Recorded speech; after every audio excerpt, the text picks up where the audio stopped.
Dark Money for Dummies. Part 1: What it is and what it isn't. Dark money sounds dramatic, like something illegal or conspiratorial. Most of the time, it's neither. At its simplest, dark money is political spending, where the true source of the money is hidden from the public. The spending itself is usually legal. What's obscured is who is really behind it. That distinction matters. What dark money is.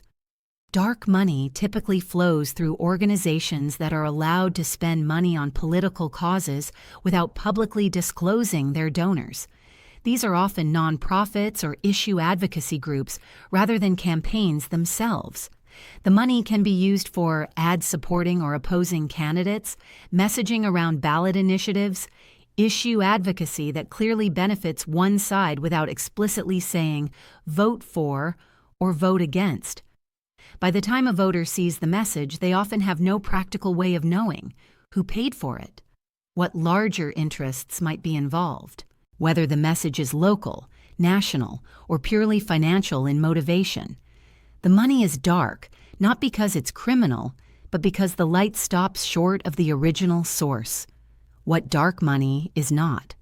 Dark money is not a suitcase of cash changing hands in a back room, a single billionaire pulling puppet strings in secret, always tied to one political party or ideology.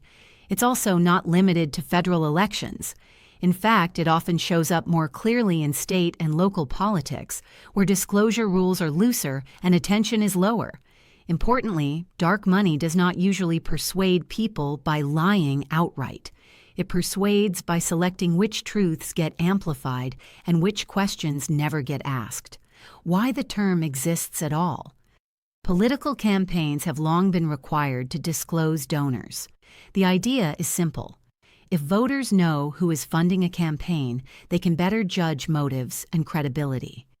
Dark money exists because not all political spending is classified as campaign spending. If an organization says it is, educating the public, advocating on issues, promoting values rather than candidates, it may not be required to disclose its donors, even if the practical effect is the same as campaigning. That gap between influence and disclosure is where dark money lives. A simple example. Imagine seeing an ad that says, "Protect local jobs, support responsible energy development." The ad doesn't tell you who funded it, whether the group is local or national, whether the real goal is jobs, regulatory relief, tax advantages, or something else. The message might be true in part. It might even be well-intentioned. But without knowing who paid for it, you can't fully evaluate why you're seeing it, or why now. That's the core issue. Why this matters, without getting dramatic, dark money doesn't usually change minds overnight. Its real power is quieter. It can shape which issues feel normal to discuss, make certain outcomes feel inevitable, discourage opposition by signaling overwhelming backing. Most importantly, it allows people who won't live with the consequences of a decision to influence that decision anyway. This isn't about corruption in the movie sense, it's about detachment, influence without accountability. One thing to keep in mind going forward, if this already feels a little murky, that's not because you're missing something. Complexity is not an accident here, it's part of the design.